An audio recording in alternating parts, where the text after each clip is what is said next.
Le discours de rentrée de Marine Le Pen à Hénin-Beaumont, c'était clairement un discours fait pour marquer les esprits. Alors aujourd'hui, on va le décortiquer ensemble pour bien comprendre comment il est construit.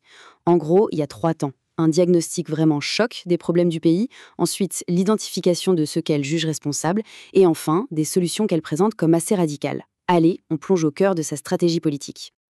Et voilà, on commence directement avec la phrase qui donne le ton. C'est l'ouverture de son discours et ça pose immédiatement le cadre. Pour Marine Le Pen, c'est simple. La France vit une crise démocratique absolument sans précédent sous la Ve République. C'est vraiment la pierre angulaire de tout son argumentaire. Bon, cette idée d'asphyxie, elle repose sur quoi exactement? Eh bien, la première partie de son discours, c'est de dresser le portrait d'un pays qui serait, selon elle, en plein effondrement. Une crise qui toucherait tous les secteurs vitaux, et ça en même temps. Sa critique s'articule donc autour de ces 4 piliers. Le point essentiel de sa rhétorique, c'est que ces crises ne sont pas du tout isolées les unes des autres. Non. Dans sa vision, elles se nourrissent mutuellement pour créer ce qu'elle appelle un véritable effondrement systémique. Et ça, bien sûr, ça justifie un sentiment d'urgence nationale. Et pour décrire chaque pilier, elle emploie des mots très très forts. On parle de gouffre abyssal pour la démocratie, de bourbier pour l'économie, d'effondrement accéléré pour les finances. Quant à la sécurité, elle serait carrément hors de contrôle. Ce choix de vocabulaire, évidemment, il vise à peindre le tableau d'une situation extrême, sans aucune nuance. Voilà une formule qui résume bien la gravité de son diagnostic économique. En reprenant cette vieille expression «l'homme malade de l'Europe», qui a été appliquée à d'autres pays par le passé, elle cherche à créer un véritable électrochoc. L'objectif, c'est de dire «attention, la France n'est plus un moteur, c'est devenu le maillon faible du continent». Forcément, après un diagnostic aussi sombre, la question qui se pose, c'est «mais à qui la faute?» Et le discours bascule logiquement là-dessus. Qui sont, pour elle, les architectes de cette crise? L'accusation est on ne peut plus directe. Mais le mot important ici, c'est architecte. Ce n'est pas un mot choisi au hasard. Ça ne suggère pas de simples erreurs ou une mauvaise gestion. Non. Ça suggère une construction volontaire, délibérée de la crise. C'est l'intention qui est mise en cause.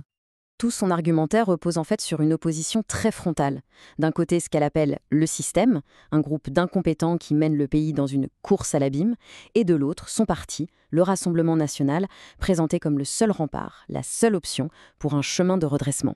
C'est la construction classique d'un récit, eux contre nous. Alors, une fois qu'on a posé le diagnostic et désigné les coupables, il faut bien proposer des solutions. Comment est-ce qu'elle compte redresser le pays? On arrive au troisième acte du discours.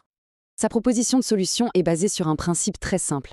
Pas question de faire une nouvelle saignée fiscale. Elle écarte toute augmentation d'impôts. À la place, elle affirme que des milliards sont là, disponibles, mais à une condition. Il faut oser s'attaquer à ce qu'elle appelle les grands tabous du débat public. Et les voilà, ces fameux tabous. En les appelant comme ça, elle sous-entend que tous les autres partis politiques, soit par idéologie, soit par lâcheté, refusent de toucher à ces sujets. Ces 4 thèmes, migration, dépenses publiques, fraude et contribution à l'Union européenne, deviennent donc les piliers de son programme économique alternatif. Et attention, elle avance des chiffres très précis pour chaque tabou. 20 milliards sur l'immigration, 15 sur la fraude, au moins 10 sur la contribution à l'UE. Alors que ces chiffres soient contestés ou non, ils ne sont pas là par hasard. Parce que si on les additionne, on obtient exactement la marge de manœuvre budgétaire qu'elle prétend pouvoir trouver sans toucher aux impôts. Et cette phrase, c'est un peu le refrain de son discours, la clé de voûte de son message économique. L'objectif est limpide, c'est de rassurer, en présentant son plan non pas comme un nouvel effort demandé aux gens, mais comme une simple et juste récupération de fonds qui seraient aujourd'hui gaspillés. Tout ce discours, le diagnostic, les coupables, les solutions, tout ça converge vers une seule et même conclusion, un appel à agir, et à agir tout de suite. Il y a un vrai sentiment d'urgence qui est martelé. Le mot-clé de cette fin de discours, c'est l'alternance. Mais attention, il ne s'agit pas juste d'un appel à voter pour elle à la prochaine présidentielle. Non, elle demande un changement de gouvernement maintenant, en expliquant que la France ne peut tout simplement plus se permettre d'attendre les 18 mois restants. Le message final, c'est donc celui de la préparation. Elle ne positionne plus son parti comme une simple force d'opposition, mais comme un gouvernement en attente, prêt à prendre les rênes du pouvoir maintenant. C'est une stratégie assez claire de normalisation pour se rendre plus crédible. Et elle termine en posant ce choix, un choix très binaire. D'un côté, la voie qu'elle propose, le redressement, en brisant les fameux tabous. De l'autre, la continuité, qu'elle qualifie de procrastination et de course à l'abîme. Le discours se ferme donc sur cette question ouverte qui laisse l'auditoire face à un sentiment d'urgence et un choix à faire. C'est vraiment ça qui structure toute sa démarche politique en ce moment.